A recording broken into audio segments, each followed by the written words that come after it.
I just came back from the most epic 3 days, camping and shooting with the Haystack Mountain Hermits for their next music video, for the One Last Ride project, and the Light Horse Association of Australia, and so many other people that helped make this amazing shoot a reality.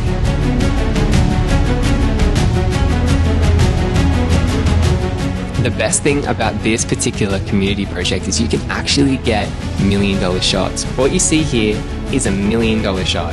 When you talk about the troops riding the horses themselves, when you talk about the film crew, when you talk about the safety crew, getting us up this mountain, which took about 45 minutes on a four-wheel drive track, getting us down the mountain, all the aspects and elements involved to make this, what you see on the screen, reality.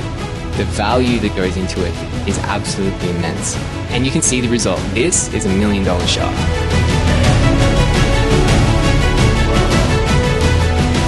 I gotta make one big shout out. His name is Floyd Hasty. Now he is the man behind us finding this magnificent location. Not only that, you supplied this amazing buggy. Now this buggy took us everywhere. It took us up the mountain, around the mountain, down the mountain. I was able to strap myself in the back of the buggy on those bumpy roads to film these shots you see of the horses riding. You become a human gimbal, right? Every single one of your muscles is moving in order to keep the camera steady. When you film things fast and you slow them down so much, you start to see every single detail. Like you start to see the hair and how it moves and drops and flows with the wind, and it is just breathtaking. Now, getting this stage up on top of this mountain is no easy feat. Jackson Church from the band, who you see singing in the song, was instrumental in making all this happen. But the whole band were up there, pinning on purple poppies onto the stage. They're up there, they're in the sun, they're working hard, we're getting this stage built. Like, seriously, seriously well done.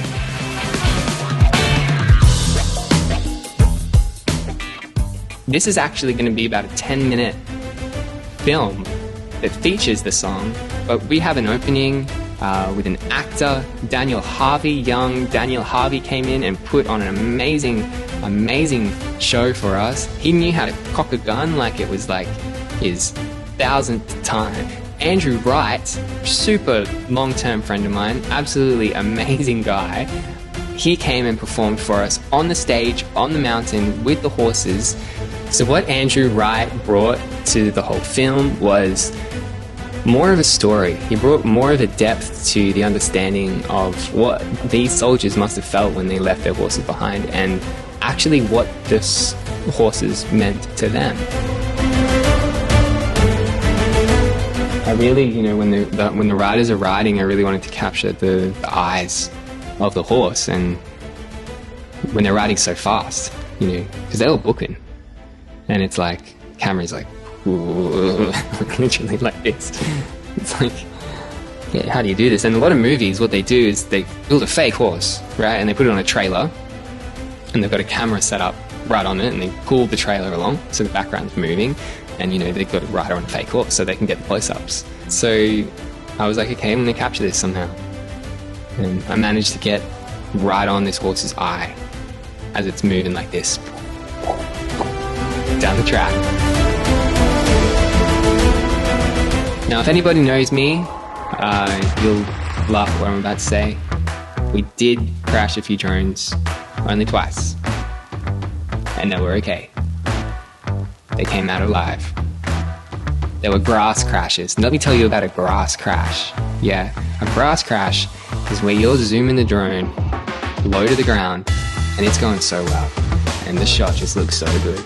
Because low to the ground, a drone low to the ground just looks amazing. Why? Because everything's whooshing past. And the grass is whooshing past. And you're like, this grass is getting too high. And you can start to see blades of grass coming through the camera.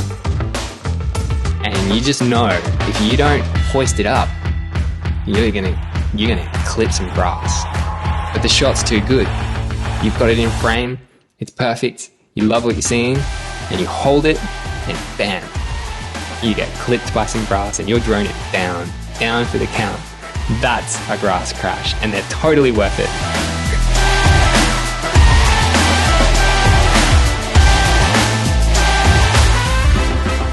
Terry Gambley, you are doing so well at the moment. I know you've got a lot going on and a lot to deal with, and you are super strong, and to work with you over the life of this project has been the best part, absolutely.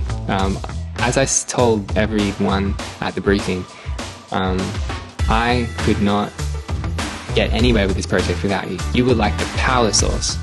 You know, you are really the lifeblood behind this project, and if anyone was to get credit for it, it would be you.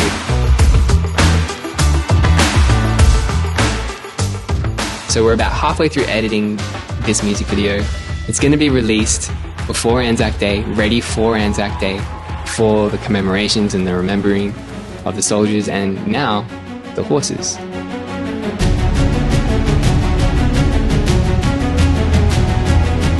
Massive shout out to all of the troupe that brought their horses and themselves along for this weekend. It's no easy feat to bring your horse.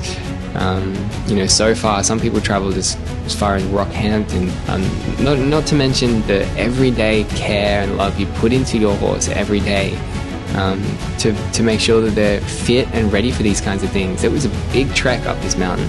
It was not easy. It was steep, it was rocky, and you guys to trust your horses with that, for them to be fit and able to do that, it's just amazing and super appreciated. Laurie, the president of the Light Horse Association, you were basically instrumental in inspiring and transferring my vision over to the Light Horse, and you did that so well, and we could not have done this without you. So thank you, Laurie, and everybody from the Light Horse Association.